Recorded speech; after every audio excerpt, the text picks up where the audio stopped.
You're listening to Inside the Locker Room with Wimp and Barry Sanderson on Tide 100.9 in Tuscaloosa. Coach Mark Pope to be their next head coach. In baseball, the Royals beat the Astros 13-3. Kansas City gets a sweep in the series and have now won 7 games in a row. Inside the Locker Room with former Crimson Tide basketball coach Wimp Sanderson and his son, former SEC and ACC assistant basketball coach Barry Sanderson. It's time to take you inside the locker room on your home for Alabama sports. Tide 100.9 and streaming on the Tide 100.9 app.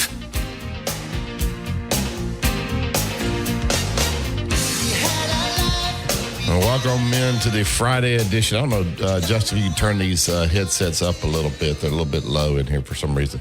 Welcome into Inside the Locker Room, the Friday edition. 205-342-9904 if you want to get in on the show with us this morning. The X accounts at Locker Room 109, at Barry Sanderson, at Wimp Sanderson1.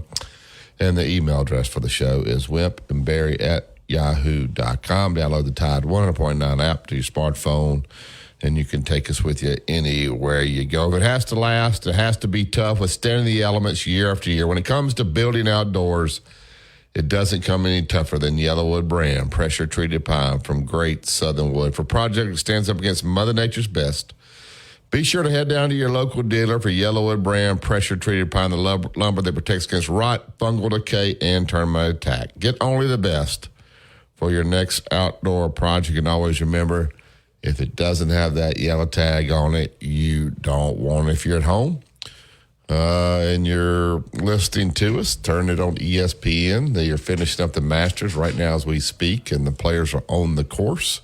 So I'm sure you got that on there. You got it on here in the studio. So we'll keep up with Tiger. Tiger's on the course right now. I think he's currently 1 under, if I'm not mistaken. Good morning, Dad. How are you this morning? Doing okay, Barry. Several things. Jack Cole will be on at the bottom of the hour. We're going to have to switch a little bit with Jay. He has a doctor's appointment. Jay will be on hopefully at 8:40, and we'll go ahead with Sonny at 8:15. We've had to switch it all around. I apologize, but nothing I can do about it. So we'll kind of tell you as we go. We hopefully to have 3 guests. Most of you know that Mark Pope is going to be the new head basketball coach at the University of Kentucky. That kind of leaves out, Bruce, Auburn, and everybody else. They jumped to Pope after they decided that the Baylor coach was not going to come. So that's neither here nor there. Tiger finished 1 under yesterday. Is playing right now. Really a hard time for him to have to get up this early, 4 o'clock in the morning, try to play, with your condition the way it is for the last 5 holes. And he hadn't played bad, but it's pretty tough on him.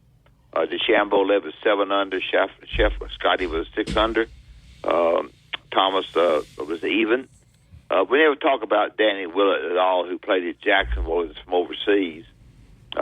He never ever talked about winning at one time. He's -4 going into the day, playing very well. Unfortunately, Nick has struggled. He's +5 and not playing real well. His driver has left him a little bit. The Braves lost 16-4 to the Mets. I guess they're staying now on what a surprise it is that Mark Pope is going to be the coach. But I think you get to a point when you have your list, and as you go through your list, you feel like you can't get some people. You pretty much know behind the scenes without saying it publicly that Mark Pope would be a person that you would love to have the job. He's done a very good job at BYU. He is not a name.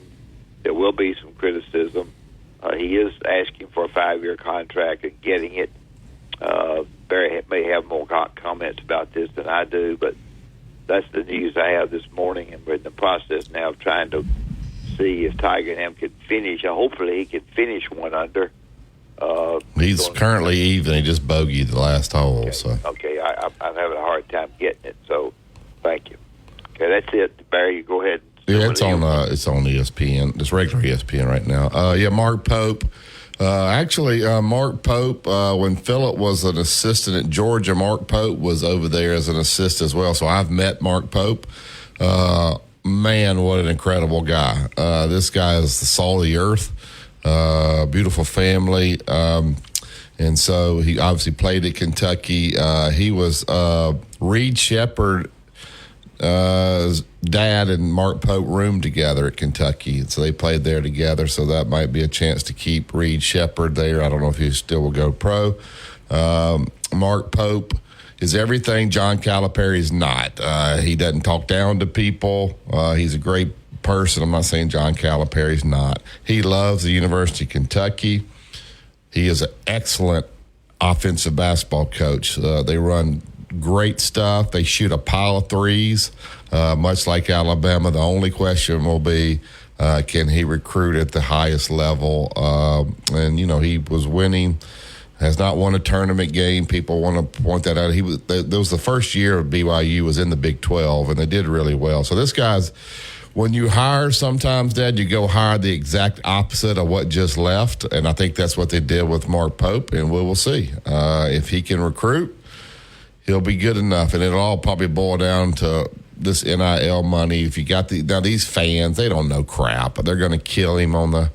They're going to say Kentucky's job's bigger than that. You should have waited on Billy Donovan. Billy Donovan behind the scenes, they had to know whether he was going to take the job or not. So I like the hire. I know it's not a splashy hire, but I think this guy's. I know what kind of person he is, and I pull for people like that. I think you need more people like this in college basketball. He would be a guy you'd want your son around. I can tell you that for sure. I would like to announce that Rylan Griffith, the good player at Alabama, has put his name in the transfer portal. He did that late last night. He's a guy that I have always mentioned as soon as everybody else mentioned the rest of them. I don't know why, but I always thought he made big-time shots. And I don't know what came about. We already had one other person that do so, but Rylan would be. He was one that's started a great deal, been very good, and so it was announced. What I could find, best I could find out, that was happening late last night. Yeah, I would think Rylan Griffin would fall in. You probably try to pool a lot of your money together to keep Sears and maybe Nelson. I don't know. I'm not as.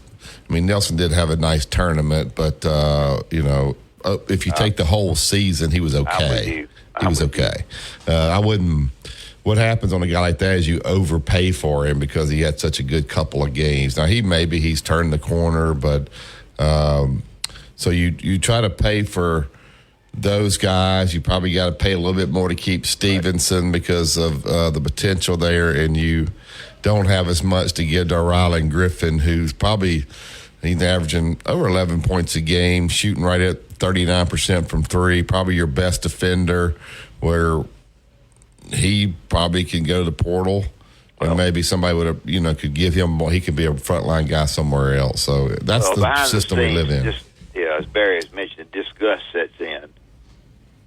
Disgust with families, disgust with the players themselves, hard feelings, somewhat I don't have any idea, but that's what happens with this, not necessarily with him, but with the ideas that we're coming up with, the money that we're paying these guys. So a guy who is, if you want to say, not talked about as much as a couple of them, and he's a guy that contributed very good. He was very good defensively, and I thought he made some key shots. Naturally, I know that they have two new guys coming in that I think they have had to pay a lot for, from what I understand. And so based on that and his knowledge of that, perhaps that's the reason they left. Yeah, you got the McDonald's All-Americans. I think 3 guys coming in. If you're a guy like Justin, you're a guy like Rylan Griffin. You've been here 2 years, and I don't know this to be true, but you've been here 2 years. You've taken them to the Final Four. You won the SEC championship last year. He's a good kid, good player on both ends of the floor. If you had 2-3 freshmen come in and you've already been here 2 years and somehow you get wind that they're getting more than you're like, nope. Right. And I'm from Texas. There's a lot of money over in Texas, right? So I would look for him to go back with Baylor, Texas. I think Texas A&M just lost their leading scorer as well. Taylor, I think he Houston, put his. Yeah. Houston just lost their leading scorer. Well, for our listeners, Barry's telling it just like it is. That's exactly what goes on there. And being where he's from, knowing what he knows, feeling the way he has felt. Also, feeling the way that they generally put him on the best offensive player on the perimeter that the opponent has bothers you. And that's correct. Yeah, so we'll see. I mean, I guess there's a chance he could come back, but normally when they go to the portal, they go. So there's a ton of guys in this portal. It's a mess. College basketball is a mess. There's a kid leaving South Florida that was born in Tuscaloosa, guard. His name just slipped my head. Youngblood. Yeah, Youngblood. So South Florida had a really good regular season there. They didn't do well in the tournament. So their top three players are leaving South Florida, and it basically boils down to South Florida doesn't have NIL money. So they had a great season, so these guys will go to the portal. And so there's a kid that will be coming in to visit here that's a three-point shooter that I guess Rylan Griffin probably, usually when you put your name in, you go to compliance and you give them your information. It usually takes 24 to 48 hours for it to hit in the portal. So a guy like Jeff Goodman, I'm sure he's got access to the portal, so he knows when those guys go in, because once they get in there, these guys can look in there and see. Well, they also, they tell me that so-and-so says, Rylan, if you'll go in, so-and-so's going to take you. And I think they've got some money. So the rumors fly around, and you go through and try to lay out the rumors to be sure that they are true or whatever. It's a complicated, you talk about having your mind on the game. Sometimes you don't have your mind on the game. Not that he didn't, he did. But you can get your mind off the game because you got so doggone many things to think about what you're going to do with the future of yourself. Yeah, so we'll see. But Rylan Griffin, I think that's a loss. Of course, everybody says, well, we lost Quinterly and we lost the kid to Michigan and we lost all these guys last year and look what happened. But I think that is a big loss there. I think he's plays both ends of the court. Well, the big thing, Barry, is, and I've said this, you don't agree particularly, but I think with Mark coming into Kentucky, there's a possibility that they will lose a lot of the kids that they have because of his name. I don't know that. Shooting a lot of threes will certainly help, but there's a possibility because he's a little bit of a no-name coach, and Arkansas is going to be, I know that they're going to get a lot of players. I don't know if the word a lot of players is correct or not, but they're going to get some. But they've got some rebuilding to do. Both teams do, I think. I could see if Arkansas's got $5 million, I could see them going after Rylan Griffin. They talked about he want to get older. Here's a guy he's seen for 2 years. Arkansas is not far from Texas. They got plenty of money. Look out. That could be a possibility where he could possibly go. All right, we'll take the break here. 2 minute truck. They're at 1330 Martin Road East. Moving is stressful, guys. It's a difficult job. I'm not even going to lie. I've done it more than I want to. And so as you do what you want to, hire the professionals to take care of it for you. They'll take care of the packing, loading, and delivering for you. They'll take great care of you and your stuff. Whether it's a local move, out of town, out of state, let the professionals handle it. Give them a call today for the free estimate, 205-247-5050. 2 men in a truck, movers who care. Tide 100.9 traffic. Tuscaloosa traffic now from the Townsend Nissan Traffic Center. We do have road work on eastbound 2059 as you approach the Joe Malisham Parkway exit. Right lane is blocked. Traffic's passing in the left lane. A minimal backup, if any, though. This really should not add to drive time very much there. If you're making the drive on Litterling Wallace down from Northport, crossing the Hugh Thomas Bridge down to the University exit, you're moving nicely with no big problems along the way. With your Tuscaloosa traffic now, I'm Ray Romero. Here's what's trending on the Tuscaloosa thread. Good Friday morning. The Alabama House of Representatives passed a bill that would make Juneteenth a day that commemorates the end of slavery a state holiday officially. State offices would not be closed that day, but rather employees could choose between Juneteenth and Jefferson Davis's birthday. Tuscaloosa State Representative Chris England wants to do away with inflammatory bowel disease research and care for over 50 years. Learn more about research, education, and support at Crohn'sColidusFoundation.org.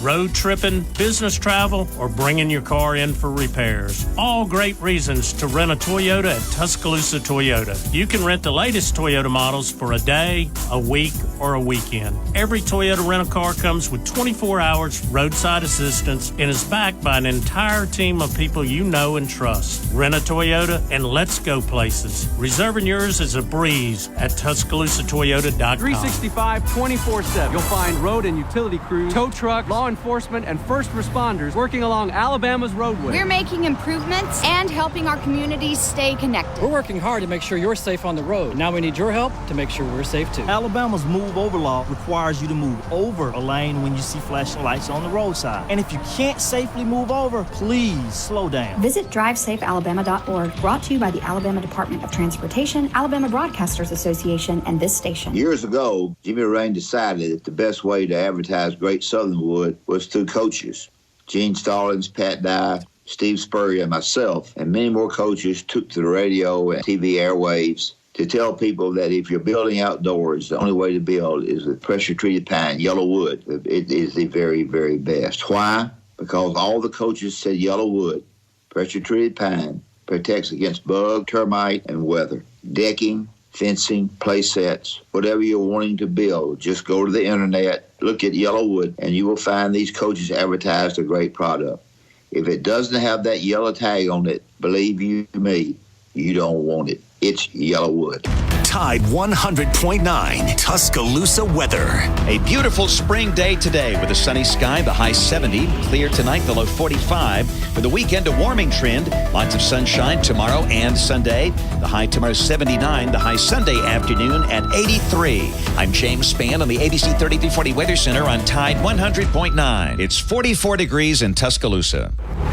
The flagship station for Alabama Crimson Tide football. Alabama touchdown. Only on Tide 100.9 and streaming on the Tide 100.9 app.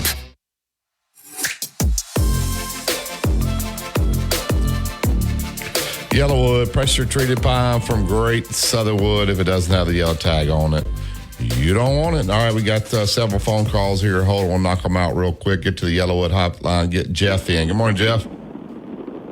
Hey, good morning, guys. How are y'all this morning? Good. Fine.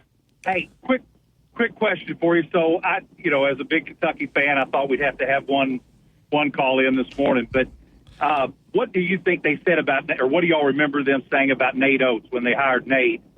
Hey, this guy was a high school coach a number of years ago and coach at Buffalo. Were they excited about him?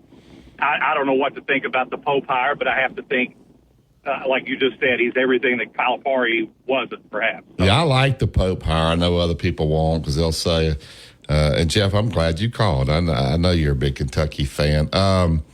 I think he's a really good guy. I think he's if the fans will give him a chance. The fans have to understand they're part of the reasons why some people don't want to go there because they're so unrealistic. Give this guy a chance. He's not going to talk down to you.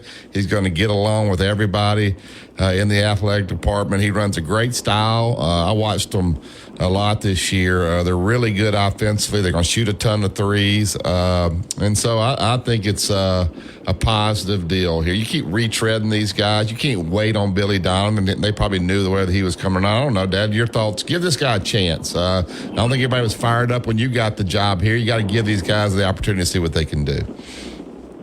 Dad? Well, I agree. Yeah, no, 100% agree. Yeah, go ahead, Dap. No, I agree. I think he has a very good offensive mind. I don't think Kentucky's threes were worth a hoot last year. I thought they were bad threes a lot of the times, and I think they are good in bad threes, regardless of what anybody else thinks. And I think he'll do a good job of it. And the biggest thing is that he has to, when we talk about coaching, and he's called it about coaching, we have to emphasize the recruiting is the critical thing. Keep the players that you can keep, and be able to keep the guys that Cal had gotten. That's key. That's bigger than X's and O's right now. Jeff, I would say whenever it happens, that if he can do a really good job in the press conference, then I think he can turn some people around. He's going to be their coach. It's critical that he gets up there and is strong, has a great plan, and makes everybody feel good. No, I love it. Well, thanks, guys. I'll let you get the other call. All right, my man. Call me sometime. See you, Jeff. You got it. All right, back to the Yellowwood hotline. Get Cowboy in. Good morning, Cowboy. Good morning, Coach and Barry. Well, the Mark Pope hire is kind of like falling down to the 5th, 6th, 7th choice. It kind of reminds me of Alabama hiring Mike Shula, even though Pope's done well at BYU and Utah Valley, but you can't win with that kind of player at Kentucky. No, Cowboy. Mike Shula had never run a practice. This guy's been a head coach for 9 years. I understand that. Well, there's a big difference between a guy who's never been a head coach and a guy who's been a head coach for 9 years. That's not the same person. I was trying to, on the fly, driving down the interstate here, I was trying to come up with an analogy, and I guess mine was bad. Well, I mean, you may think it's good. I don't. I don't think he's going to energize anybody, but, that's here and there. We'll see. Alabama football had gotten so bad that Nick Saban was the only answer. So Kentucky basketball may get so bad that there's only one answer when it comes time for it. Well, they just had Cal that had all those guys that he talked about. How many championships did he win with all those guys that he put in the NBA? He didn't win but one national championship. Here you go. I tell you who I thought they should have just fell to and hired and made his son assistant head coach in waiting was bring back Rick Pitino. I know y'all going to laugh at me, but I talked to a friend of mine in Atlanta, and he's good friends with a Kentucky guy that drives up to Lexington and back from Atlanta to games, and he was kind of in agreement to bring Pitino back, make his son kind of, type assistant, the ones at New Mexico, and kind of go there and stabilize the thing. Because Pitino would have been good for 3 or 4 years, there's no doubt. Mark Pope played for Pitino. I remember him playing there. Yeah. He transferred from Washington to Kentucky. Well, I have had the opportunity to meet the guy. I'm pulling for him because I know what kind of person he is. We'll see what happens. I appreciate that. I just don't think it's going to energize anything. But, he may go there and do well. I mean, we knew Nate Oates had a good record at Buffalo. If we looked at it, I saw his name as mentioned as a candidate. I didn't think Alabama basketball program was probably good enough at the time to attract him. But, hey, they did a good job in selling it to him, and he's done a heck of a job. Yeah. And then you guys just said Rylan Griffin's in the portal. I mean, what does somebody like him want? You start on a Final Four team? More money. More money. And this is wrong, Barry, and you know it. I'm not saying it's wrong. Well, you ask what does he want? That's what he wants. I mean, my goodness. What does your dad think about this? I mean, it's not. You can't blame Rylan Griffin. It's the system that we have, and if he goes in there, he's going to make a lot of money. That's correct. Yeah, but I mean, when is enough? He's got free food. He's got free tennis shoes, free clothes, free everything. I mean, if he's your son and everybody else is making $500,000, he's making nothing. Come on, Cowboy. All right, I don't know how much you make. All right, you think about how much you make right now. If somebody told you they were going to triple your salary and you could go wherever you wanted, whatever area you wanted, would you do it? Yeah, but wait a minute, Cowboy, you're not making any sense at all. That's what this is all about. It's cotton picking money. You just said yes, you would do it. You got to judge to see if the fence is really greener with the more money. Sometimes it's not, Oh, well, how do you know?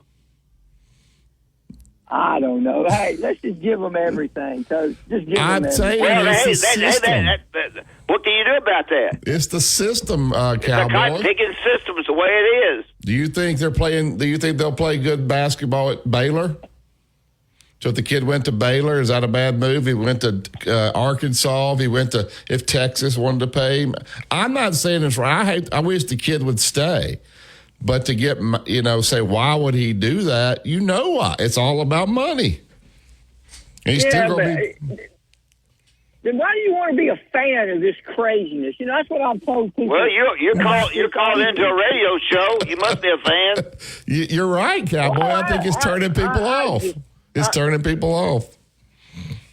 Well, why not watch the NBA? They get paid. They got a contract. They just can't walk away. That's what Dallas Mavericks won 16 of their last 18 games. That's pretty good. Yeah. Well, call Bryce. Why are you being mean to Cowboy? Bryce is mad at me. Oh, gosh. Bryce is mad at everybody. Cowboy, I'm with you. I hate the system, but it's only going to get worse. If you could transfer now and play the same year, you're going to let them do that? All right, let me ask you this, Coach and Barry. Why would a fan keep wanting to put their heart into it, not saying I did, and then these guys just break their heart and leave? I mean, I know they don't own them or anything like that, but who are these NCAA people? Do they have any common sense? But it's like the world now. It's all about equity. Give everybody everything. I don't have it given to me, but I guess that's different. I get them at work on my butt every day about something. But I'm just saying, we got to do this better. Your question was, why would Ryland Griffin do it? And I proposed to you, if they tripled your salary, would you do it? And you said yes. So you're just like Ryland Griffin. No, I didn't mean it that way. I was saying, you would probably do it, but, you got to weigh the situation. The Alabama situation for him is tremendous. He started. He was shooting 3-pointers, hitting them. What else I don't know. I probably sound like a babbling nut. But but you only have so many years to play in college. And if they're going to pay you and you're not guaranteed the NBA, you got to make as much money now because that's the system we put in place. It's not go get a great degree, and if you don't play, then work when you get done. Make it while you can. So, well, maybe Tom can propound and give a better statement than me, but it's I remember one time I was listening to Gary Harris show talking about something with Gary, and Tom. I used to watch soap operas in college, and Tom started talking about soap operas. So maybe we need to be like Coach. I watch cowboy movies and soap operas and just forget about all this. There you go. That's fantastic. Just don't get too invested in it, and don't panic when you see guys leave because it's the system you got now. So thank you, Cowboy. Thanks, Cowboy. Thank you, buddy. Yeah. All right, let's talk about Bob Prince and Prince Glover and Hayes. We'll get to Jack Crow. Prince Glover and Hayes, attorneys that are outstanding, attorneys that know exactly what you need. If you have an accident, that accident could have been avoided. Things weren't set up for you to be okay. If somebody came after you on the highway, or you have a problem with neighbors, maybe kinfolks, Prince Glover and Hayes can do the job for you. 345-1234, located in Tuscaloosa, but they've been all over the country and they've been very successful. Prince Glover and Hayes. Also, it's like people saying, well, Kentucky just did the same thing that Louisville did when they hired Kenny Payne. No, that's Kenny Payne had never been a head coach. This guy's he was head coach at Utah Valley. He won there. He went to BYU. had a tremendous year at BYU. So, and it's not the same as Mike Shula. Mike Shula had never been a head coach, right, Dad? I don't think. No, and so had. you can't. Yeah, they both played at their alma mater hired them, but the city. Get a $15 gift card when you buy 5 or more quarts of Edge or Edge High Mileage Full Synthetic, only at O'Reilly Auto Parts. Claim based on Sequence 3 H test versus API SP test limits. Inside the Locker Room with Wimp and Barry on your home for Alabama sports. Tide 100.9 and streaming on the Tide 100.9 app.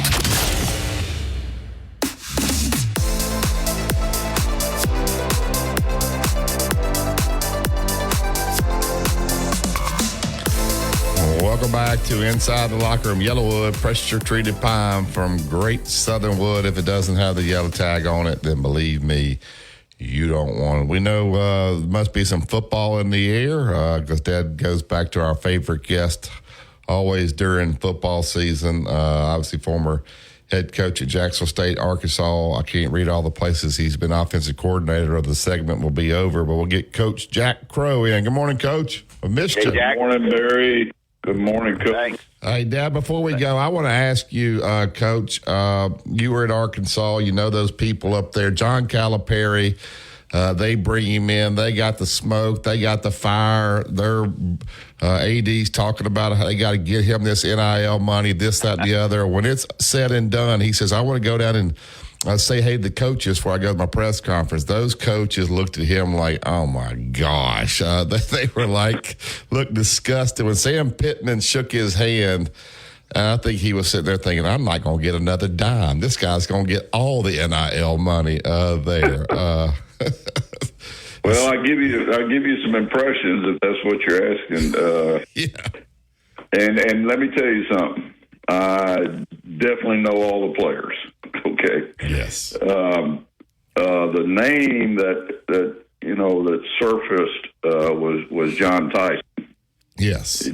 John put the whole deal together, and I met John. I don't think John was one of my fans. I'll put it to you that way.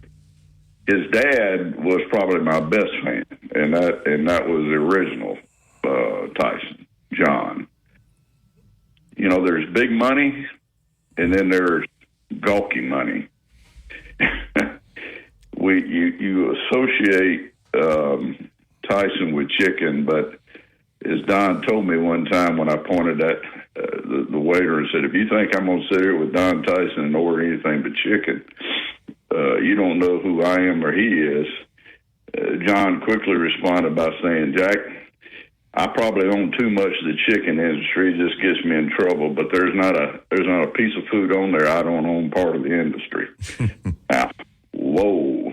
I mean, it was another way of just getting knocked down by just, he bought the Cowboys primarily. Don did. Now that's how that Tyson money is connected to sports. When the job came open. Barry Switzer was in town and did not have a job. He was in Fayetteville and did not have a job in January of 1990 when that job. This was between Oklahoma. He got fired, and before he got hired with the Cowboys.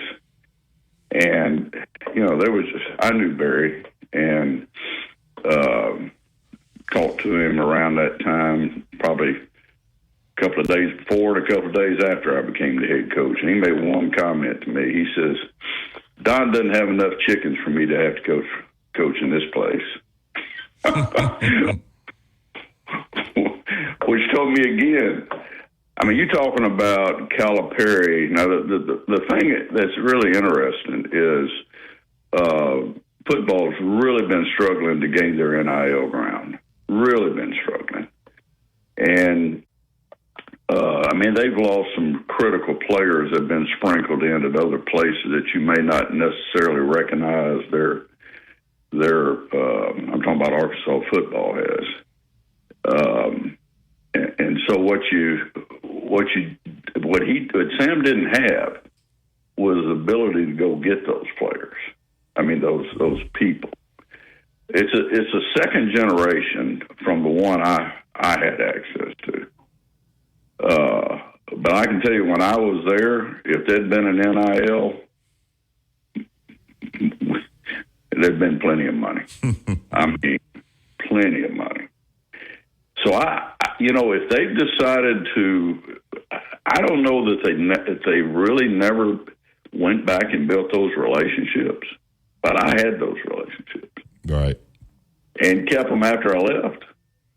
They hired me, took me on trips, or put me in their boats and planes, but if Calipari is just coming there and Trump saying in the relationship category, there's enough money there for them to catch up real quick. And it just sounded like to me that John just did this all on his own. I mean, I know how John is. I mean, second generation money. You don't quite go about it. I mean, Don was a good old boy, down to earth, wouldn't know he was worth a dime. John lived on the other end of that spectrum. Liked to throw his money around, liked to get his name in the paper. And, this was as much him making a play, in my opinion, which means Calipari is going to have, I mean, there's always an end. You go down to Texas, they can out-Trump anybody, okay? But you're not going to get short of having money. If they circle that crowd together, which I don't think they are as close as they used to be. They truly all used to just gather together on the top floor.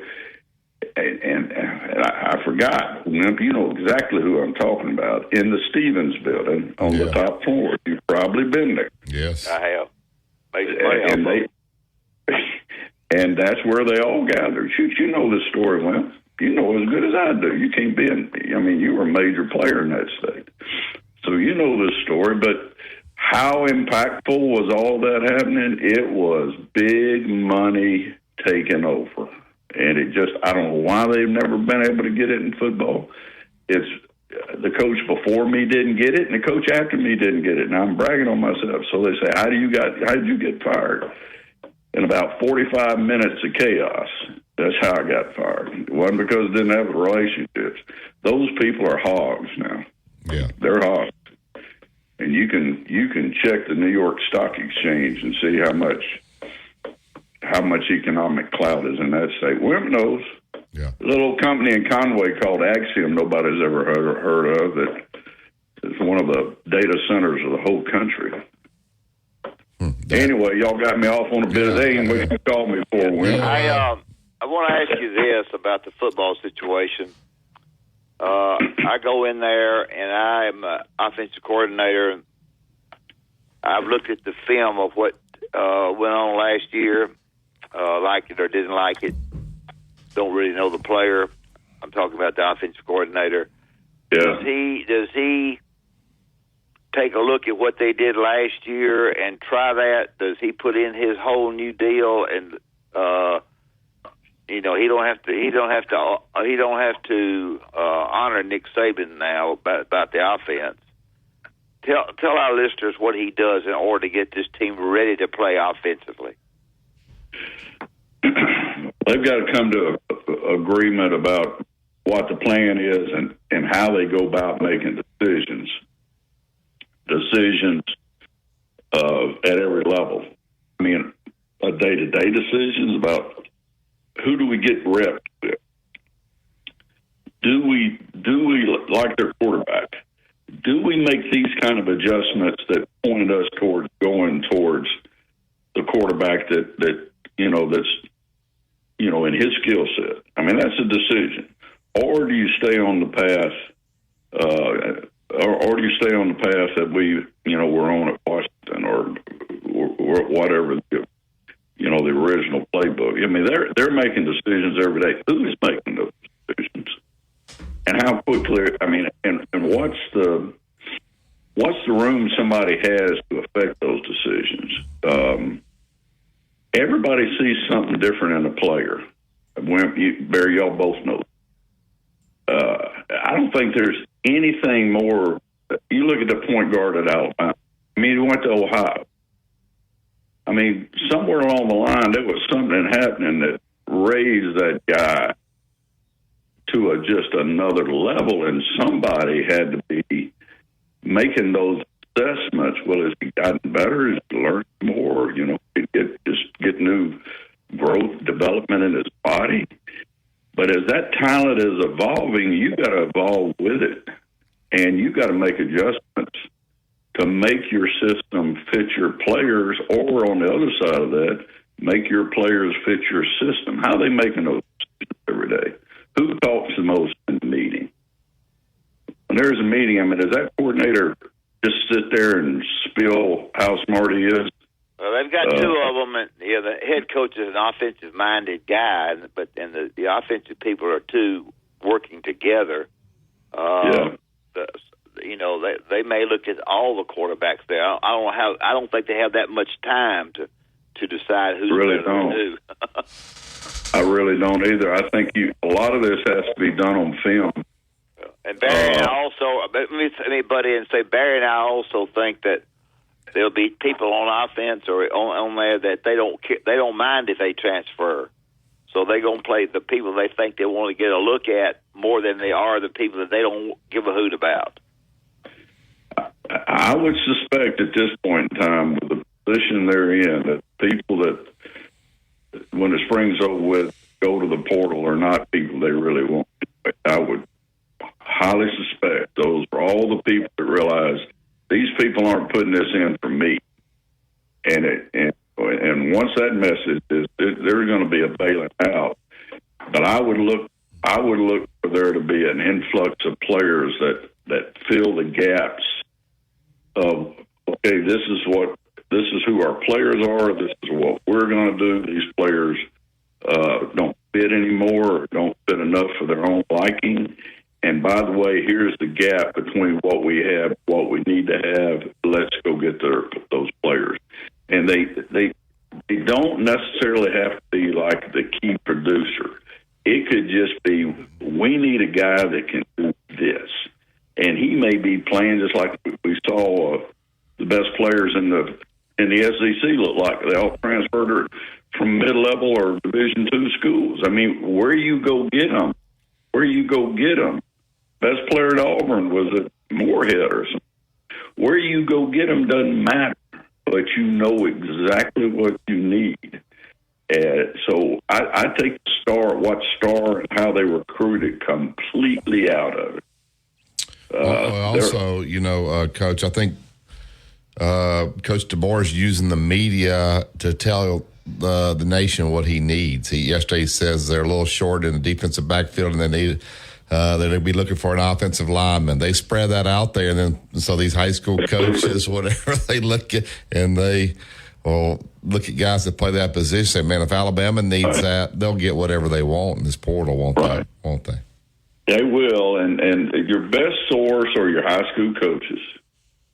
I mean, most of these NIL connections are not as open-ended as they look. They start with somebody at a school calling a high school coach. Well, the network that Nick had of high school coaches across the South was massive. Kalen doesn't have that. Now, he's got a high school operations person or so maybe that's been there that he kept because strategically he knew this was coming. But all of this, okay, let's fill the gap. And there's got to be a mediator in this communication. Kids know when they get in the ones that are really meaningful, they know when they get in the portal where they're going. How did it get put together? Well, it's probably not legal. Collusion is what I'd call it. You're colluding with somebody to take somebody's player away from them and put them on your team. Now that sounds like collusion to me, Wimp. What do you think? Yeah. Will they come in there at the looking quickly and run Washington's offense? I don't think so. Okay. I don't think so. I think Kalen's proven he's a great football coach, and there ain't nobody that reaches that level that don't understand the Willies and Joes are more important than the X's and the O's. Nobody. You don't get that far. Well, what kind of offense do you run with Jalen Milroe? If he says we're going to build our offense around our talent, if you have a Jalen Milroe and let's say Ty Simpson's the backup, but Ty Simpson can't do what Jalen Milroe does. That's exactly right. How do you do that? Well, let me tell you the offense. It's the one that, what's the guy's name that won the last national championship at Texas? Mac Brown? Mac Brown? No, the quarterback. Oh, Vince Young? He's got that, he's that model, okay? I ain't saying he's Vince Young, but he's got that model. So what kind of offense you run, that's the offense you run. By the way, the guy that recruited him, it was his offensive coordinator, was my offensive coordinator at Arkansas. So I know exactly how that one evolved. Mm-hmm. I would,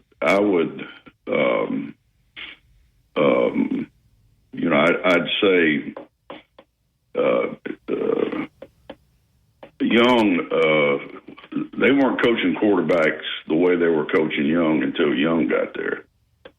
Like I said, there was 3 guys on that staff that came off my Arkansas staff that got fired on that Texas staff. So they're going to have to do some evolution, but I mean, the guy's too good a player. He's already proven that. I mean, he'd have a chance on that last play. If they'd given him a little bit more of a chance, hell, he may have won the national championship. They just tried to match it up too tight, and he just didn't have a chance. And he'd done everything through that game, in that kind of game, to give him a chance to win. I mean, how can you not make a total commitment to that dude? Yeah. Yep. I think that from what I can gather, and you're on the offensive side of the ball, so I may not want to answer this. Their defensive people seem to be thinking about a different kind of off the wall kind of defense. When the ball comes in there, you think about offense. Yeah. Do they have any idea as a staff that comes in there, that's coming in there, how difficult it's going to be on this defense against the SEC teams? Do they have any idea?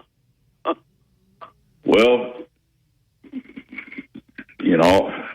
I sort of have my opinions based on what I know, and there's probably 1% that I know, and it's not enough to really have a very strong opinion. But that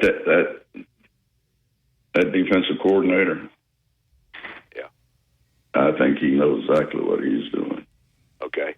His daddy was one of the great ones, and he was in my room. I won't say he was on my staff because he was just a GA, but I was, I gave him jobs to do, and I saw how he did things. He ain't your average dude. And Kalen and him have really just a down the hall relationship at Indiana now. So his biggest problem would be really gaining the authority he needed from the head coach. That could be a problem, but I don't think that's going to be a problem. I bet it's not. I bet he leaves the defense alone, the head coach. I think he does too, and I think this guy is. I put it this way: is he smarter than everybody else? No. He is amazingly resourceful. Is what he is.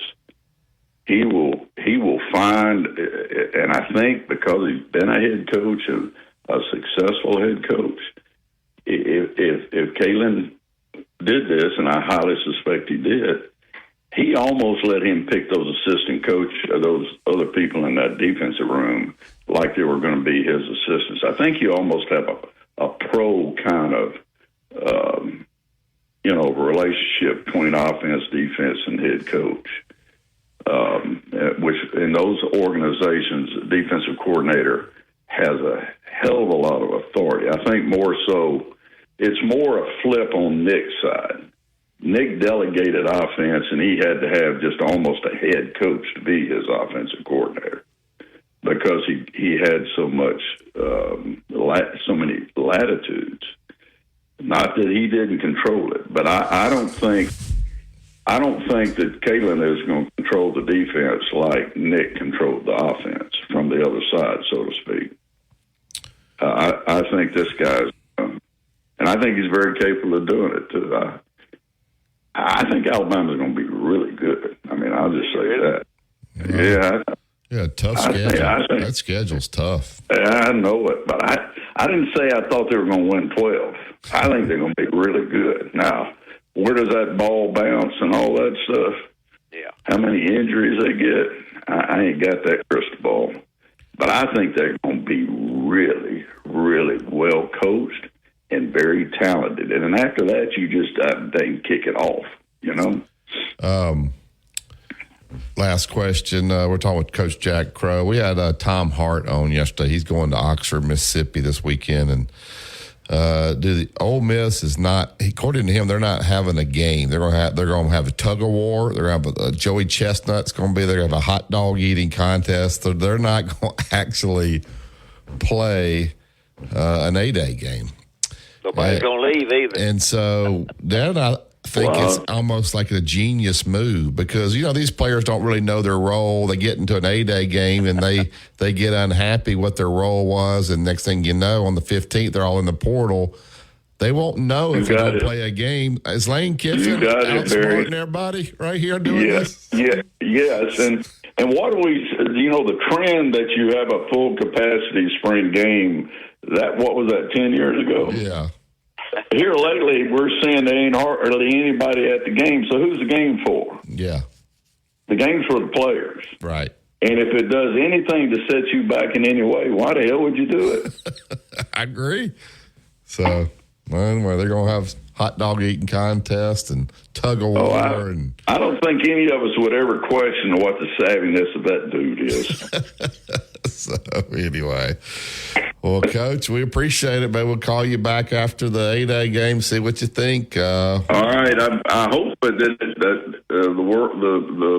day at the lake works out where I actually am not out trying to plant trees, which is what my weekend's about. You've been off way too long.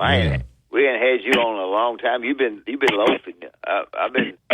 Hey, Will, send me a check. Just send me a check. What check's ever been in that? Your check's in the mail. Check's in the mail. Okay. Heard that. Thank you, Coach. Thank you. Thank you. Great. That's great. Lane Kiffin. Lane Kiffin's outsmarting y'all. You see, they're going to be having fun. They're going to have a bikini contest. Is Tom Hart right about that? We're going to look bad as I heard. Google that, find out what they're doing over there, Justin Forrest. All right, you listen to Tide 100.9. It's the home of Alabama sports. Tide 100.9 traffic. Tuscaloosa traffic now from the Townsend Nissan Traffic Center. Right lane is blocked on eastbound 2059 as you approach the Joe Malisham Parkway exit. This is road work. Again, right lane closed. Left lane is all that's getting through. Is a very small backup just through the work zone itself. Now, once you pass that and continuing further east to Cottondale. I got you. Silk almond milk. With calcium, vitamins A, D, and E. Feel plenty good. Tide 100.9 Tuscaloosa weather. A beautiful spring day today with a sunny sky, the high 70. Clear tonight, the low 45. For the weekend, a warming trend. Lots of sunshine tomorrow and Sunday. The high tomorrow 79. The high Sunday afternoon at 83. I'm James Spann on the ABC 3340 Weather Center on Tide 100.9. It's 47 degrees in Tuscaloosa. Tide 100.9. For more coverage of Alabama football, visit us at Tide100.9.com or download the free Tide 100.9 app. The Crimson Tide will not be denied.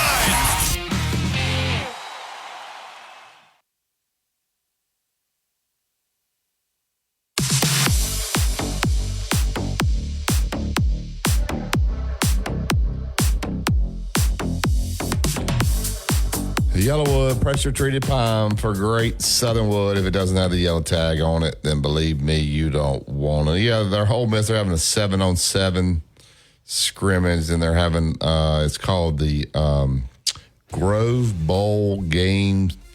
So they have a bunch of different games that you can play. So there's be a 7-on-7.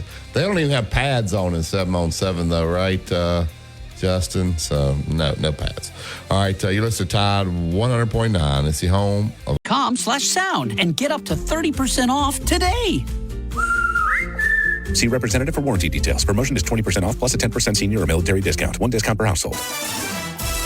Road tripping, business travel, or bringing your car in for repairs. All great reasons to rent a Toyota at Tuscaloosa Toyota. You can rent the latest Toyota models for a day, a week, or a weekend. Every Toyota rental-car comes with 24 hours roadside assistance and is backed by an entire team of people you know and trust. Rent a Toyota and let's go places. Reserving yours is a breeze at TuscaloosaToyota.com. Years ago, Jimmy Rain decided that the best way to advertise great Southernwood was through coaches.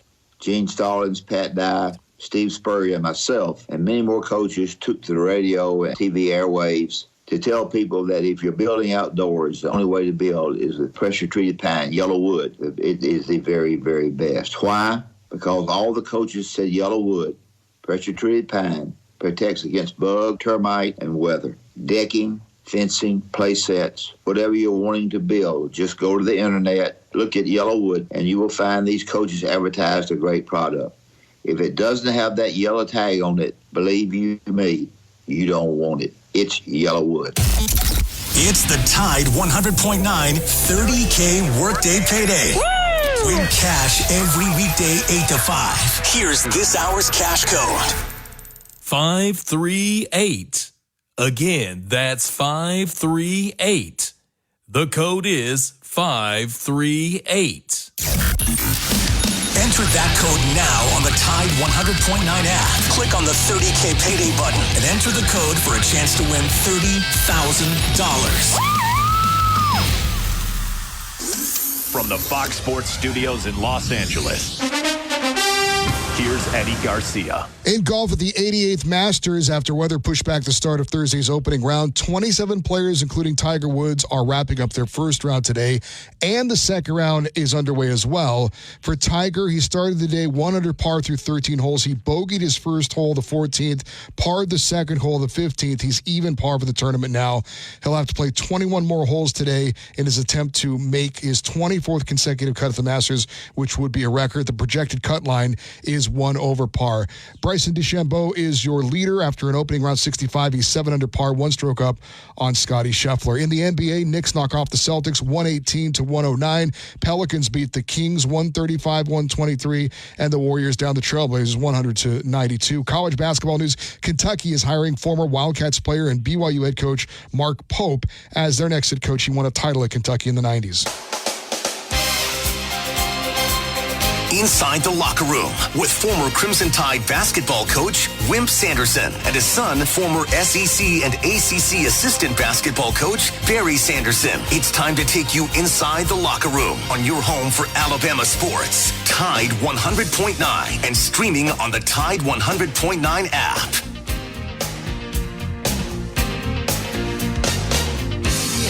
Welcome back to the second hour of Inside the Locker Room. Allstate Insurance agent Andrew Kniffer. Andrew's my agent. Let him become yours. Out at 4705 McFarland Boulevard, Suite 3 over in Northport, 205-722-9201. His group is there. They're ready to take great care of you. They'll run a free quote for you. Give Andrew Kniffer a call today for all of your insurance needs. 205-722-9201. Before we get to Philip and Tom, Dad, I looked here. All right, so on the Grove, they got a big baseball game. Prior to the first quarter, they're going to have a dunk contest. All right, so they have a dunk contest, and they're going to have 1 quarter. Dunk what? Basketball. Oh. At Ole Miss, they're going to have a dunk contest. All right, hopefully nobody gets hurt. Dunk contest followed by quarter 1 of 7-on-7. Then after that, they're going to have a tug-of-war event. They will split into between the first and second quarters. At halftime, they're going to have a hot dog eating contest. Joey Chestnut will be in there. He's going to eat some hot dogs. Finally, the players will take part in an obstacle course relay race between the third and fourth quarters. You get so many points in the 7-on-7. You get so many points in the dunk contest. So they add you up your obstacle course, all that, and that's how they're going to determine the winner. This sounds like, I don't know, back in elementary school, for me anyways, you would have a field day. Yeah, field day. This is all that is, right? Yeah. Eat some hot dogs, tug of war. Yeah, yes. Do you think somebody would quit because they got mad because they're not in the dunk contest? What if you can't? Do you lower the goal? You didn't eat enough hot dogs and they got on to you? No. Okay.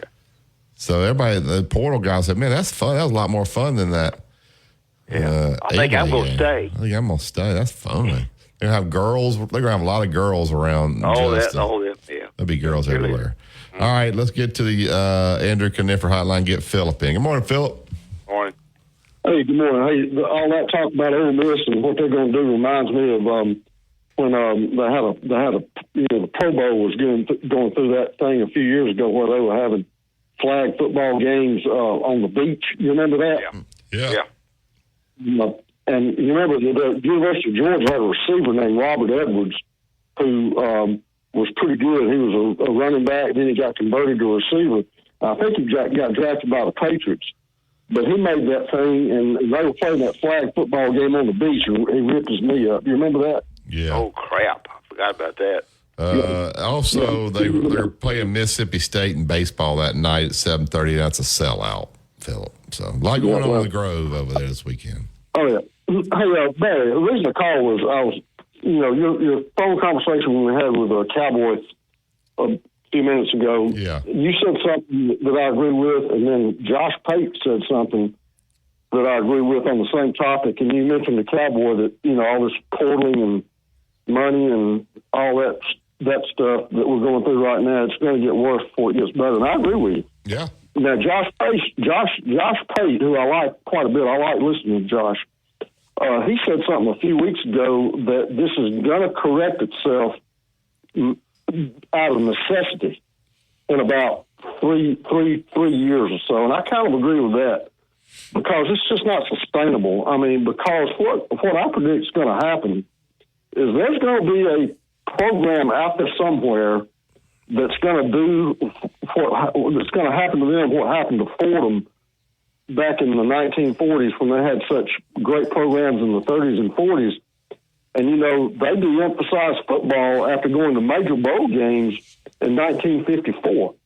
And Fordham didn't renew their football program until 1970 at a lower level. So some schools are going to run out of money, I think, or they're going to have a hard time doling out money to everything else. And they're just going to de-emphasize football or drop it all together. I think that is a possibility. Well, at the Power 5 level, do you think that'll happen? I don't think that'll happen at the Power 5 level. Do you? No, it won't. And we keep saying these salaries are going to correct themselves. Well, they haven't. They keep going up. These guys making $10 million a year now. We're paying the whole thing, Philip, hurts those teams that are almost good. You know what I'm saying? Like you're talking about. They just I'm sorry. Well, that's fine, Wimp. I'm sorry, and that's what I was going to say, Wimp. Is as Alabama fans, now you have to be always good. You better not dip. Yeah. You better not dip, man. You better not dip. If you dip, everything dips, and then you can't do squat. Yeah. The almost goods are in trouble. I know people that coach in that basketball. It's going to come, and and there may be Philip some almost goods in the SEC, Vanderbilt. Oh yeah, people like that. They can be some almost goods right where you're talking about, as Barry's talking about in the, in the big time stuff. Yeah, the unfortunate thing for it, Philip, is the high school kid.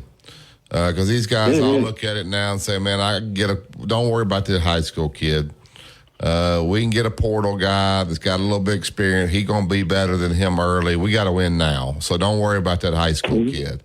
And so these high school kids, now I don't know where they're all going. They got to go somewhere. Eventually you're going to run out. But the high school kid is getting screwed in this system, and the NCAA can't seem to understand that.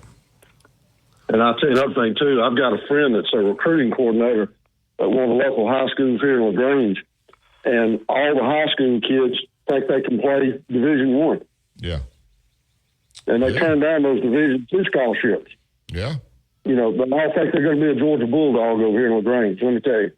It's tough for the high school kid now because they're sitting there, and if they have some little injury or something going in or whatever, they just say, well, we go to the portal, we get guys got 1 year, it don't matter, just go get him. He's going to do more for us next year anyway. We don't have time to wait. So that kid's got to go somewhere else, develop, and then you see them leaving the lower level Division I schools and transferring up. So that's the system we got. So it murders those schools as well. It does. And then Calipari, you know, if he's got $5 million to toss around, divided by 13 scholarship players, that's $384,000 per play. Yeah, he ain't going to do that. He's going to put it in about 8 or 9 guys, and he's going to pay them. He's going to pay them about $650 each. So that's right. And that is. And Rylan Griffin gets that phone call from one of Calipari's people last night, and he says, "Yeah, that sounds good. I'll be there. I'll enroll next."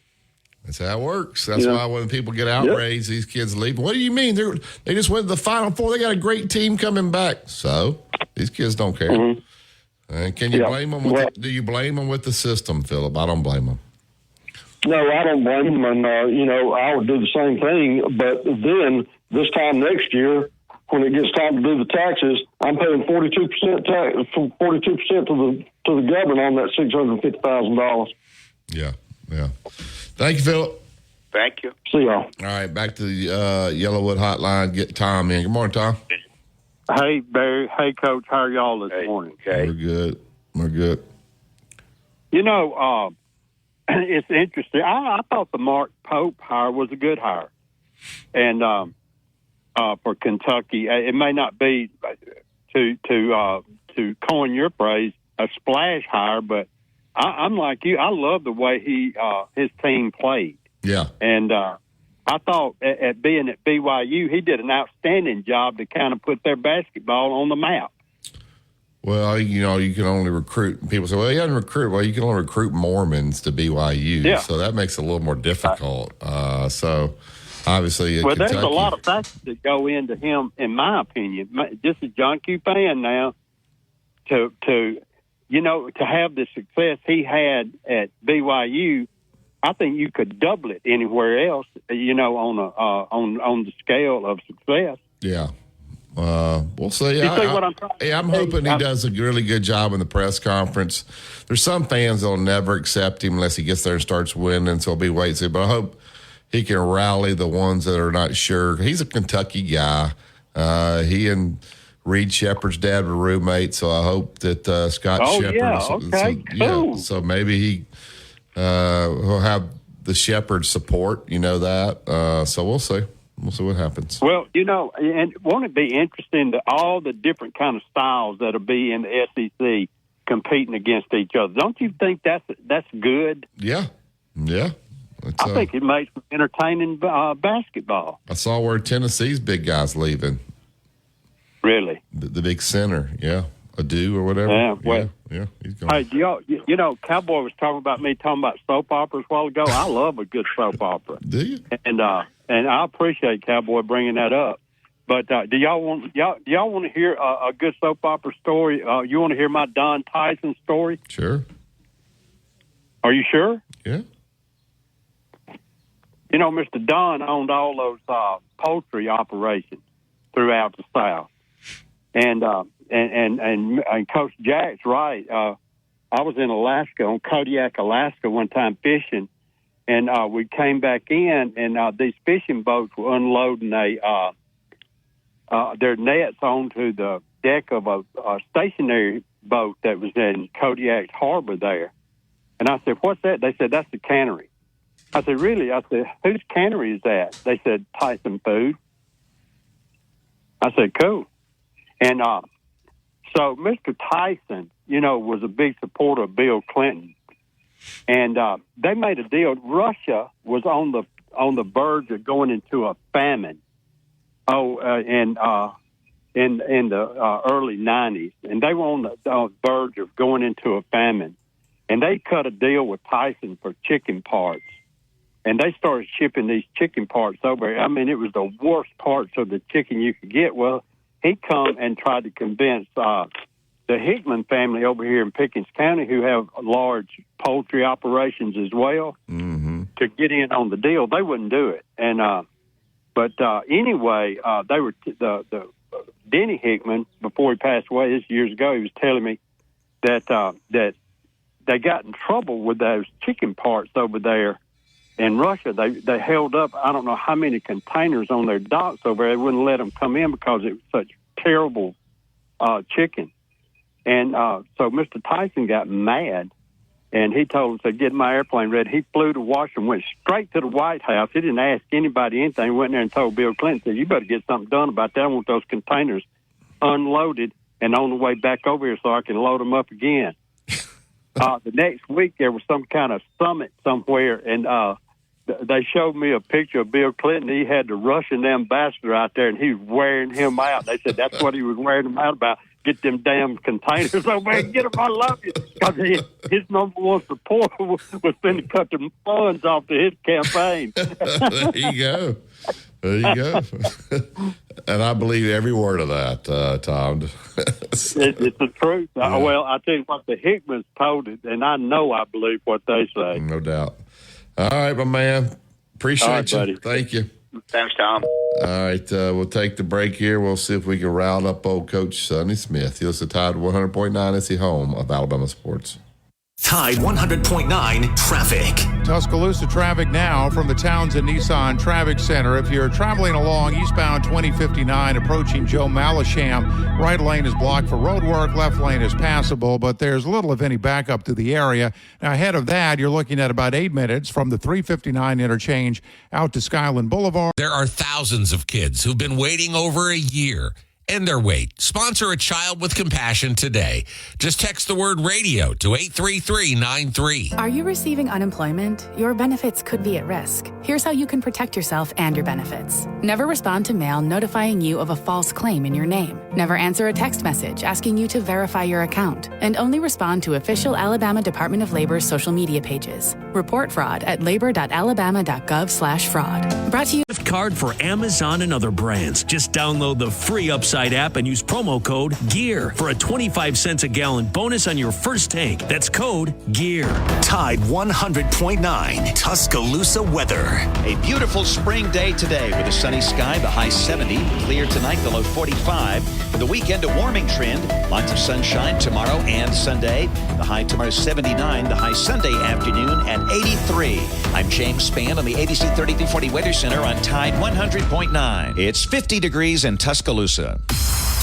You're listening to Inside the Locker Room with Wimp and Barry, only on Tide 100.9 and streaming on the Tide 100.9 app.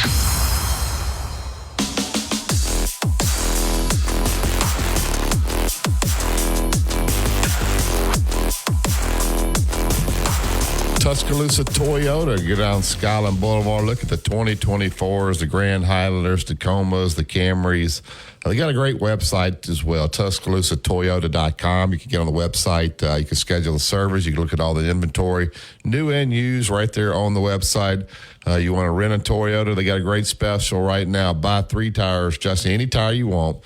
Get the 4th tire for $1. So you're in the market for tires, then get that done this month. Swing by Tuscaloosa Toyota. Go to the website, TuscaloosaToyota.com. All right, get to the Tuscaloosa Toyota hotline. Get in our good friend, Coach Sonny Smith. Good morning, Coach. How are you?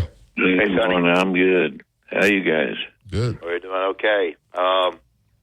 Kentucky's got a new coach, and your coach at Auburn didn't get an interview. That surprised you? Well, I'm surprised I hadn't heard who the coach is going to be. Who is it? Scott Drew? Mark No, Pope. it's Mark Pope. Mark Pope.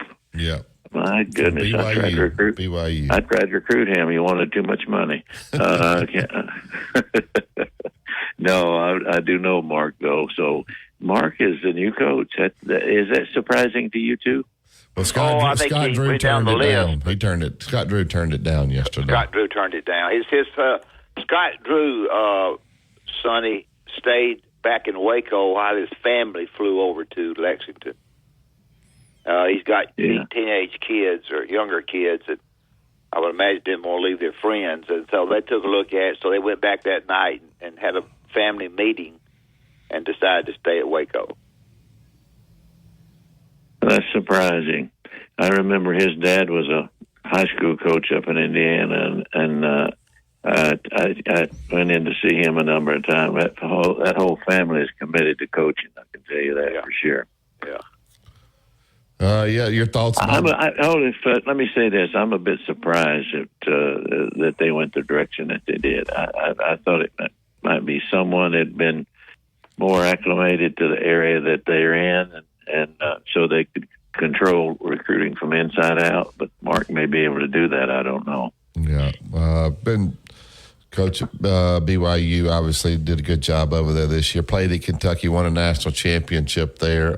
So we'll see. Of course, the fans there, they wanted Billy Donovan or Nate Oates, and they didn't get that. So they're grumbling now over there. Can you imagine that, Coach? They're grumbling because he. Well, yeah, but he played there to soften a lot of that blow. But being the distance that he's been away coaching, though, I think is something they should have considered for recruiting. Of course, they probably think they're a national recruiting school as much as anything else. Yeah.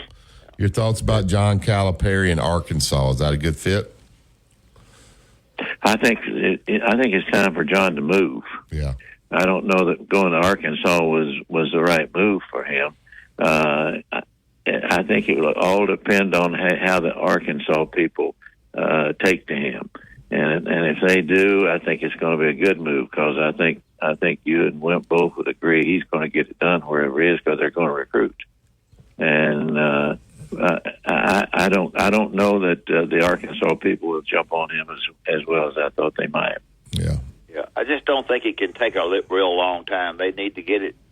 Second year, they need to be showing that they're really heading in the right direction. I think sometimes you think you're going to get.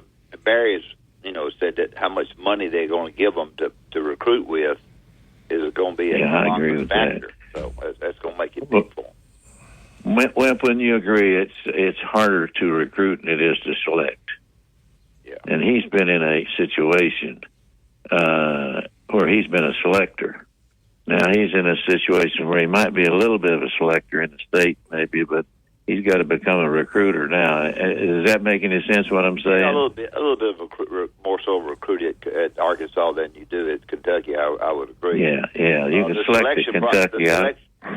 The selection process at Arkansas was not good this past year because they ended up with a lot of people at each other's throats, and whether the head coach did it, I know he okayed it. The assistant coaches did it, but it faltered for him as far as playing hard. And when he jumped on them, they played even less effective. That's I had heard rumors, rumbling about that, but I didn't know that it had actually taken place.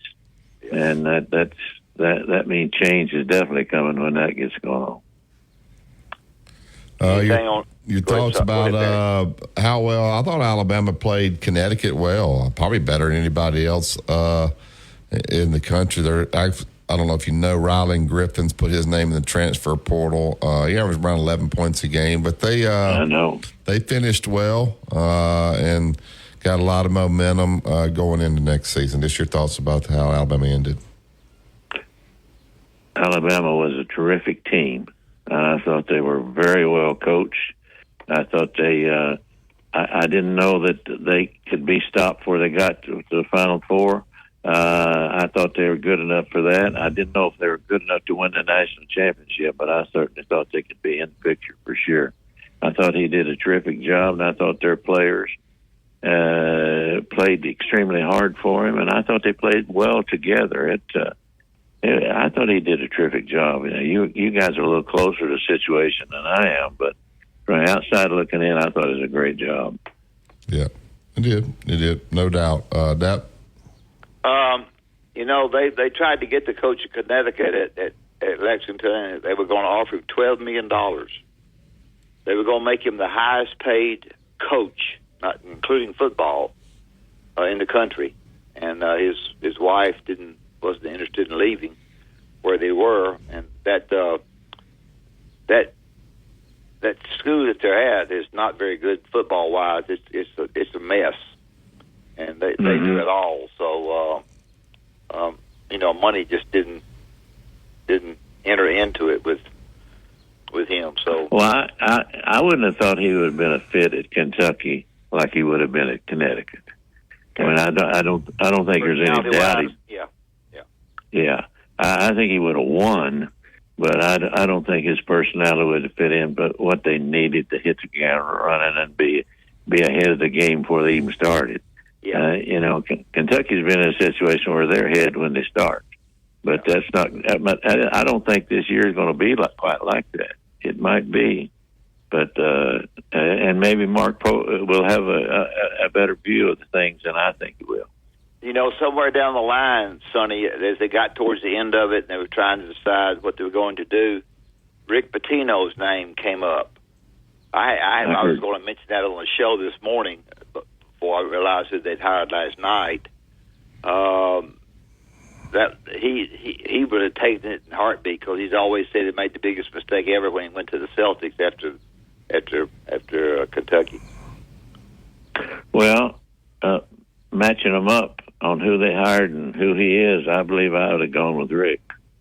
I think Rick can get it done anywhere he's at. Not so much saying anything against Mark, I'm not. But Rick Pitino can get it done anywhere, I think, and I think you agree with that too, wouldn't you, Will? Yeah, and Barry. Good, yeah. I think the guy they got has got a lot to him. If they'll just give him time, he's going to have to take a little bit of time. I don't know who he's going to be able to keep. Barry may know more about it than I do, so we'll see. You mean players? Keeping players or coaches? Yeah. Players. Now we both, all of us have always said that Kentucky recruits itself. No matter who's there. I think whether that's the truth or not will be a real test now for a little bit. I just don't. You have all these fans now. Of course, you have so much social media. They're going crazy about the Mark Pope hire. We can't, but I don't think they realize, Sonny, they're part of the reason why, because of how crazy they act, why people don't want to go there. They haven't. I don't think they figured that part out yet. Maybe that's a little bit here with Alabama football, maybe SEC football as well. These fans are just so critical of people and the coaches that a lot of people just get turned off by it and don't end up wanting to even go there. We beat Kentucky. I'll give you an example of that type of thing. We beat Kentucky at Kentucky one time, I think, while I was coaching. A guy came up to me and said, "We'd like to hire you here." I didn't even know who he was. Mm-hmm. And that's the way they react. They react that way, and I'm betting. Even though Mark is one of them, as they say, I'm betting there's going to be a lot of kickback here on him taking a job. I don't think it's going to be. I don't think it's going to be as popular a hire as it would sound like if it had been Rick Pitino or somebody like that. Yeah, it's not. He needs to do a good job in the press conference, hopefully, to try to win over some of those fringe guys. So, anyway, we'll see how that turns out. But it surprised me that they were mentioning guys like the Auburn coach, and we both know that Bruce is not going to. I don't think Bruce is going to go anywhere. I mean, he may get a raised pay because of something like that, but I think he's found a home myself, and that may be the closest thing to being right. But I think he has found a home, and I think he knows he can always win here. Yeah, I think maybe he might go to Indiana. Well, he coached in Indiana. He's very popular up there. There's no question about that. And Southern Indiana, I think was the name of the school, and he did real well there. I think, would money be a factor in any of this? I don't think so. He's I don't think so either. either. Got enough money. I think it's okay. Yeah, as long as money's not a factor, I don't think he would take that job. Yeah. Anything before you leave us about NASCAR our listeners need to know? No, NASCAR is healthy. NASCAR is coming to Talladega soon, and if you've never, you got, I don't know the fan base for y'all if they're NASCAR into that or not. If you have never been go to Talladega one time, and you'll make up your mind where you like racing or not, because that's a great track to watch racing on. And you went there with me once yourself, didn't you? Yeah, I did. I learned a lot. Golf Channel. Yeah, that's right. Yeah. Has he told you that story, Barry? Yeah, oh yeah. He won't. Yeah. The most popular coach in Alabama went down to number 2 when he did that. There you go. Well, Coach, hope your wife is feeling all right, and you guys have a great weekend. We appreciate you being on with us. Thanks for having me on. I always look forward to being on with you guys. Thanks a lot. Thank you, Coach. Yes. Thanks. I've told Jay had an appointment with somebody at 7:50, and I asked him, and maybe could he be on it? He said, "Give me a time," and I said, "Well, 20 minutes to the top of the hour would be great." And I hadn't heard from him. I'll have Justin check to see if I'd like to have a golf guy on. It's no big deal. We'll check it. All right, let's talk about Bryant Bank. Well, I'm happy to tell them about Bryant Bank, because Bryant Bank is a home-owned, home-operated bank that has a lot of locations in Tuscaloosa, but a lot of locations in the state of Alabama, and they are absolutely the very best. If you go into Bryant Bank, you go in with somebody that you know. You can have around-the-clock banking, which is online, which is gives you a lot of freedom and flexibility to bank the way you want to bank. They have been headquartered in Tuscaloosa since 2005. They've been committed to the state of Alabama. They're committed to the schools in the area where they have banks. They're really anxious to get your business. I had a guy call me, as I said yesterday. I'll say it one more time. Said, "I'm looking for a new banking experience. I've heard your ad. I'm going to go to Bryant Bank," and I appreciated that. They're the kind of bank that can be darn sure that the targeting of fraud attempts is taken care of, and that's not going to happen to you. Whatever you, if you're looking to secure a home, they will certainly have Archie Weaver visit with you. So go by Bryant Bank, tell them that you heard Barry and I talk about it. And all right, you listen to Todd 100.9. It's the home of Alabama sports.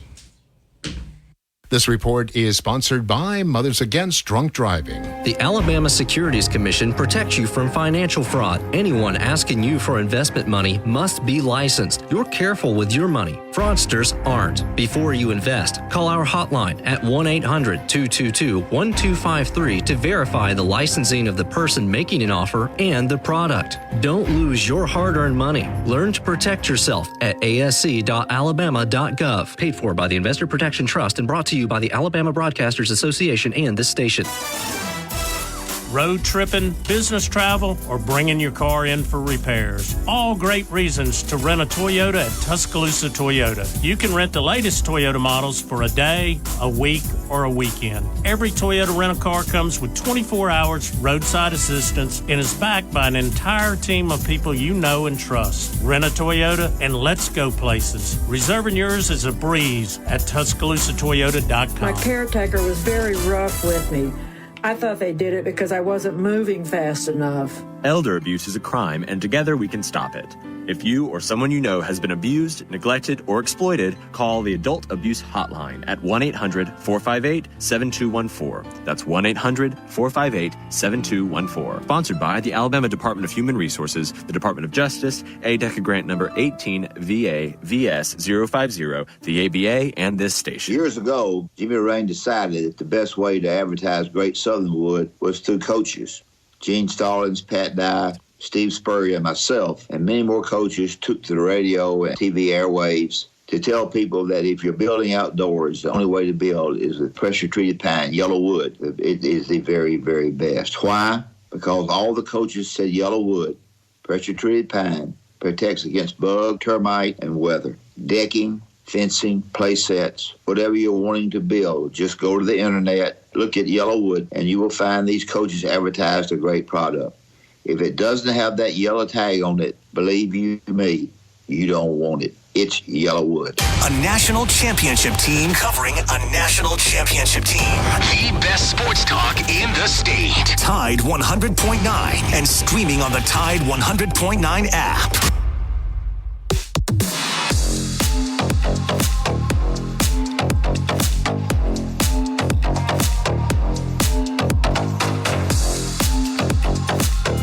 Welcome back to Inside the Locker Room. I'll get right up to the Yellowwood hotline. We'll get Tim in. Good morning, Tim.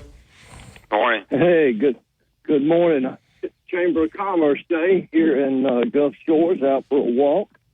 But one thing, Barry, and I'm including you in this, me and your dad and Sonny Smith and you, we're old school. We're old timers. And the thing about giving a guy time, there ain't no giving a guy time anymore. There's no building a program. Under the rules, the way they are now, it's microwave. You got to do it right now. I say a guy, if he takes a job, you got 2 years to prove you can be AAU on steroids. That's what I keep telling your dad. Today's basketball is AAU on steroids.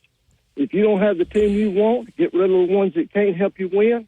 Go get the ones that can. And you got 1 year, 2 years tops to prove you can do it. Right. Am I wrong? No. You just I think got 2 years to prove he can do it. Yeah, he got a 5-year deal. I think I saw where he's getting, which is high, $5.5 million a year. Which of course Tucky's paying Calipari $8 something. They can't pay. I mean, they're paying him more than Nate Oates is going to make next year. So you better make sure you get a good buyout on the back end if you're these guys' agent, because you're right. 2 years, it's not working. They're going to go get somebody else. That's right. And you said it time and time again, Barry, the guy that's getting screwed in all this is the high school kid. Yeah. Would you go out and recruit a high school kid that was what we used to call a project player? He's not going to be any good for the first 2 or 3 years, but maybe years 4 and 5, we're going to get something out of it. Heck no, you're not. No. You know, if a high school kid can't come in and help you win that year, you ain't going to sign him. You're going to go to the portal. Yeah. It's unfortunate. I think even Division II guys now, they've gone the same route. They've stopped. I've called a couple of guys that are not very good in Division II. Those guys don't even return your phone calls. They're just trying to go to the portal as well. So I don't know. I don't know where these high school kids go. Now it's tough. Well, bless their hearts. It's changed, but creating a program or give a guy time, you might as well quit saying that, because that ain't happening unless they change the rules. Yeah. The rules have forced it. But anyway, thank you, I'll Tim. get out of y'all. All right, buddy. Thanks, Tim. All right, Dad. Coach Sewell is ready to roll, so we'll get right to the Yellowwood hotline. Bring in the Alabama golf coach. I don't have time to pull up all his credentials. No, we don't need to. We know how good he is. Yeah, he don't want us to brag on him anyway. Good morning, Jay. Good morning. That's quite. You ever been introduced like that, Jay? Well, he knows I know. I talk to him all the time. I feel like I was at home with my family there now. I appreciate that. Yeah, there you go. Tiger was 1 under when he played the last 5 holes this morning. He's 1 over now. You know, it's pretty tough to get up at 4:30 in the morning to play your last 5 holes, and then go back out to get ready, get something to eat, get ready to play your 18. That is something I think people don't think about, isn't it? It is. No, you're not wrong. You know, a player, a golfer, for a round is, he's really doing something 2-3 hours in advance to his tee time. So they were going at 7:40. I think they were in carts. So majority of the players are 4:45 wake up. Tiger's probably an hour earlier than that, because I've heard his regiment just to get his body to be able to move at that level takes almost 2 hours. So I don't even know if he went to sleep last night. Probably. Yeah. Well, I thought that was interesting. And I know Nick has struggled some. It's 5 over, but it's to go to Augusta for the first time. 5 over is not good among these players, but 5 over is good normally. But it's a booger bear for a guy who's been there for the first time. I was there yesterday and watched, pretty much every hole, except when I went to go get another egg salad. But other than that, I was, he just made a couple of, you call them rookie mistakes or mistakes. He hit it long on 5 after he hit it in the bunker. Just take your medicine and get a 5. There was a 6 there, even though he missed a shortish putt. And then on 17, he kind of had fought all the way back and gotten it back to, the 2 over, had a wedge in his hand. It was, it was very windy and, in a place where he could get a good look. I'm not going to say he would have made a birdie, but let's just say with a, high-level player like him with a wedge in his hand, sand wedge in his hand, birdie there gets him back to 1 over, and we're having a different conversation. And then, I think the frustration of making a bogey from the middle of the fairway with a sand wedge in his hand, he just kind of, the wind was really whipping on 18 when he was finishing, and he just he played hockey a little bit around the green, unfortunately. And so he went from, it looked like a really, battle back on the back 9 under some great hard conditions. He just let it slip away those last 2, and he's got his work cut out for him today. Yeah. We're talking with Coach Jay Sewell. A lot of talk about caddies right now, obviously with Justin, his caddy breaker. Talk about the role of a caddy. Is it different for every player, what they want their caddy to do, and what are a lot of the things that these guys do for these players, Jay? Well, yes, it's a marriage. It literally is. And, what does a player really want, and does he bring that to them? And then also, does he bring something that the player may want but doesn't need? And so I think there are a lot of personality tests. Is some people want an upbeat person, some people want a real quiet person, and so it's why those guys really go through them until they find somebody who fits their psychological makeup of. Golf's it makes preacher cuss, and so it's a tough game, and I just a caddy is huge because I do believe he is very instrumental in helping the player for 5 hours try to negotiate this game, but he doesn't hit a shot. In the end, he's just got to be somebody who gives the player a chance to be the best he can. But I think they're very, very vital to. What kind of guy does Justin Thomas need? You know Justin better than anybody. His personality, is he a guy that's going to listen to a guy, or is he pretty convicted in what he wants to do? What does he need in a caddy? Wow. I've never really asked him that. This is going to be straight opinion here. Sure. Justin. I think when in the beginning when he first turned pro, he needed somebody to rein him in, because those, like everybody, they think they can hit every single shot, and they should. They're that good, and they will.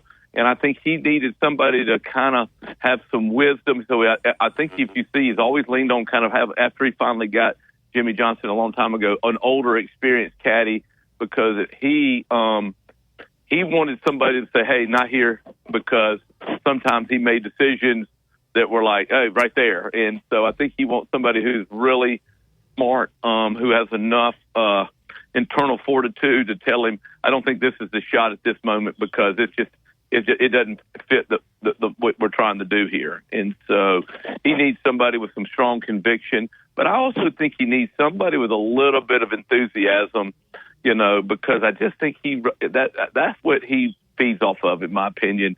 A little energy, something like that, something a little more lighthearted. And it may be that's why he and Bones didn't work. I don't know. I'm surprised it didn't work, because Bones is a great caddy and a great guy, and Justin but I think that's what he's trying to find somewhere. That magic formula. Between a player and a caddy. Yeah. I've always wanted to ask you this, so I'll ask you publicly. How, besides of a guy's ability to score, selecting a player and recruiting a golfer for your school, for Alabama, because golfing is at times party guys a little bit. What do you take it? What do you look for? How do you look for it in recruiting? Be very interesting. That's a great question. You know, you do a lot of footwork, traffic to really see all the things. I think the biggest thing you hope to see eventually is ownership of their own game. Yeah. How they handle getting kicked in the stomach, because you're going to do that in this game. Which means, do they love it? Do they love to compete, and do they love this game? How, when they, little kids, when I say little kids, I shouldn't say it that way. 15, 16-year-old kids are playing this game. There's a lot of pressure on them, parental. Do they look at their parents when they hit a bad shot? That's what I meant by ownership. And, when they shoot 80, I've watched Dunlap shoot 85 before. Golf's a hard game. And what do they do after they do it? Do they sit around a table and sit around with the boys and just talk about how bad every shot was? Or do they quietly go to a range? And on those days, that's when I'm probably the most keen to see how they handle those days, because that's the biggest thing about golf is, what do you do when you get kicked down on the ground? How do you get up? And I think that's a skill set that we come in, like you said. Do they hit it well? Can they score? Yes, obviously we got to get to them. But when we get to them, how do they act, and how do they respond to adversity? And what is their family dynamic in their game? To be quite honest with you. Well, if I had been sitting around the room and just shot 80, I'd be bragging. Yeah. If you had done that, we wouldn't want to be sitting in the room with you. No, I would say, and the next day I'd say, yesterday I did and this. You would have talked about the couple putts you missed. It should have been a 76. That's exactly right. Thank you very much. Yeah. Well, that's what golf is. The woulda, coulda, shouldas of this game are large. So it doesn't matter what level you're at. They talk about them on college golf, and in every country club. 19th hole is, let me tell you what I could have done. Yeah. What is it, Jay, about the range? You get out there on the range, man, you feel like you can play. You can hit the ball good. It's like getting in the batting cage. You hit the ball great in the cage, but that pitcher's not throwing it right there where you want it. Well, how can you hit great on the range, but you can't play on the course? Why is that, Jay? Well, it does show you the mental side of the game. Most people, when they're on the range, they're not trying to hit it 350, and there's great rhythm. That's why I tell most people your layup golf swing should be the golf swing you have on the par 3 and every shot you hit, because rarely do you see somebody who doesn't hit a good layup, because it's not real hard to, everybody's smooth and rhythm. The range is about rhythm, and then the golf course, we put the stress of having to hit a decent shot, and the next thing you know, people are swinging quicker and faster and things like that. And I think that's the biggest thing you see these guys. I'm watching this morning early, and just how they are working so hard to keep their bodies so calm so that they can make those swings that you were talking about on a driving range. Yeah. So I just think it's rhythm. I think if you would go there and quit trying to hit it, if you would try to hit it 5 yards shorter instead of 5 yards longer, I think players would be a lot better off. Great advice. I liken the Saturday and Sunday speed of the greens like you would roll a marble over a glass top. That marble goes to the end of that glass top, and it's gone. Isn't that kind of the way that these greens are going to be Saturday and Sunday? They are. We just had that conversation with a couple of players. We were talking. I said, being there, they were really firm Monday and Tuesday. They had the golf course exactly where they wanted it, and they got away, and they only got some rain Wednesday night. And so yesterday it was a little soft, and they kept the greens kind of slow. When I say kind of slow, it's Augusta slow, so that the wind wouldn't blow them all over the place. But it is going to be lightning fast. And, I remember real quick on that, I was asking Justin one time remember when Dustin Johnson's ball moved, or when he was about to put it at Oakmont, and how fast those greens were.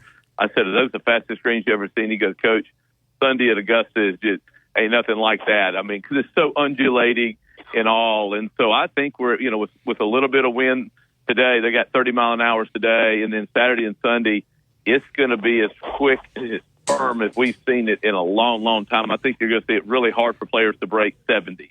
on the weekend. Yeah.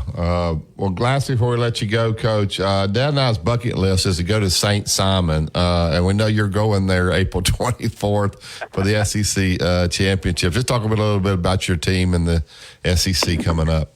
Yeah, really excited. You know, I just watched one of our guys who was in the van in February. But I'm really proud of how our team, how they've responded. You know, we've been ranked as low as 6th in the country without Nick this spring. And so I'm really proud of our leadership. And so we're excited to get down there next week. We'll start preparation Monday. And I've given them this whole week off so they can watch Augusta practice on their own and get their bodies where they want them. And we'll get after it hard starting Monday. And it's why you come to Alabama. It's why I came. It's my favorite tournament, the SEC championship, and there's nothing better. And so, you know, we've been there, and I love that, you know, our SEC is very similar to Augusta. We play the same golf course now for over 25 years. And so a lot of the records, and, you know, I like our team because we're old also. So all of our guys have played multiple rounds there. And so, but it is the SEC. You better play good or you're going to get whooped. So really excited about it, and the opportunity these guys have a chance to write their own legacy. You know, that's been kind of the theme since Nick left. Y'all have a chance to write your own legacy here.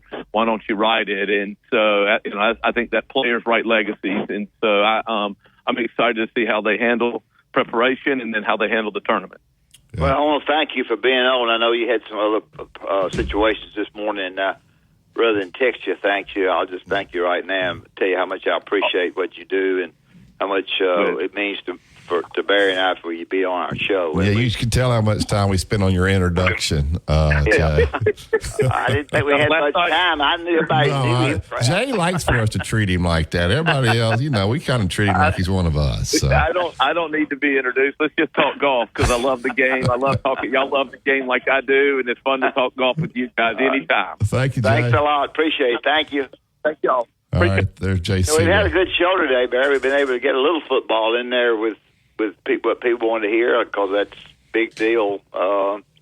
As we close out today, I would like for you to give our listeners the exact amount of people that will be at the game, please.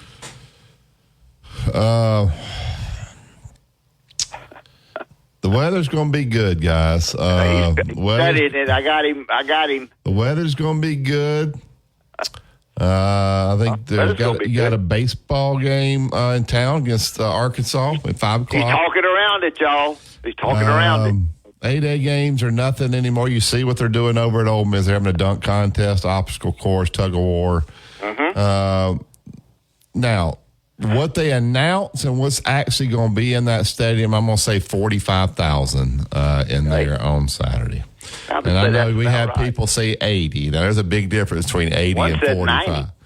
Somebody said 90. The 8A games are a thing of the past. They're boring. Now, maybe people will go this year because they want to see the new coach and some of his traditions. It's offense versus defense. I'm not really sure what that means. So all the defensive guys are going to be in one color, Justin, is that right? So they're all going, and all the offensive guys. So I don't know how that works. So we'll see. But people will overreact about whatever they see, good and bad. And we'll see who ends up in the portal on the 15th. So 45,000. How many you say? I say 52. 52. Justin? This is like the Price is Right, so I'm going to go 52,001. 52,001. Yep. Yeah. So anything under, they're going to what they announce and what's actually in there. I got it. All right, Justin. If I go to the concession stand, I get a hot dog, I won't be back. Peanuts, and a large Diet Coke. What's my bill going to be? Hot dog, peanuts, and a large Diet Coke. Peanuts about $4 or $5, I think. Hot dogs about $5 or $6. And like souvenir cup, it's going to be about $8. Peanuts are $4 or $5. Oh, easy. That's probably more than that. It's a good and size you got bag. that souvenir How many peanuts in a sack? There's a lot of peanuts in there. That bill right there will be $32. Oh, good grief, Barry. It would. All right, that's it for today's show. The Gary Harris Show is next, so we'll get out of here. We kind of got screwed up on our time, but we appreciate Coach Sewell joining us. We appreciate Coach Sonny Smith and Jack Crow talk to us in the first hour. All the interviews up on the podcast center. The guru is in, Gary Harris. He can pick them. He didn't give me a winner for the Masters, though. Did I ask him? I can't remember who he told me to pick. For a long shot. You asked him for a long shot. He told me Scheffler. That was the winner. Yeah. So I just said, I got Why would you pick him? it. We went with Tony Finau and Thigala. That's what Doug Bell said. I figured Doug Bell was due, right? You listen to Tide 100.9, 1230 a.m. WTBC. It's the home of Alabama sports. Have a great weekend, everybody.